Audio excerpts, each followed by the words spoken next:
প্রধানমন্ত্রী তারেক রহমানের সঙ্গে সৌজন্য সাক্ষাৎ করেছেন বাংলাদেশ রপ্তানি প্রক্রিয়াকরণ এলাকা কর্তৃপক্ষ বেবসার নির্বাহী chairman major general Mohammad Moazzem Hossain.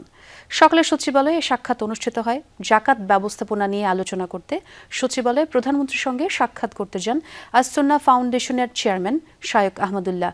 এছাড়া সোমবার সকালে জনপ্রশাসন, শিক্ষা, অর্থ ও আইসিটি উপদেষ্টাদের সঙ্গে বৈঠক করেন প্রধানমন্ত্রী।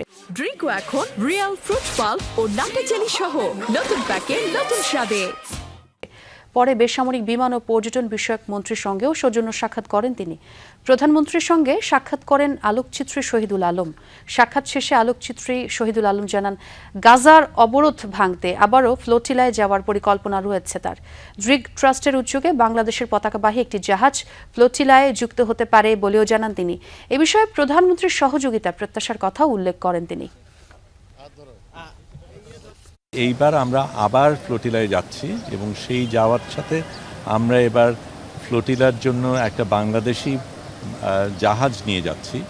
সেটার ব্যাপারে উনি নিজে আগ্রহী, এটাকে কিভাবে সাপোর্ট দেওয়া যায়, কিভাবে সহযোগিতা করা যায় এবং বাংলাদেশকে যাতে এখানে প্রতিনিধিত্ব করা যায় সেটা নিয়ে আলাপ করছি।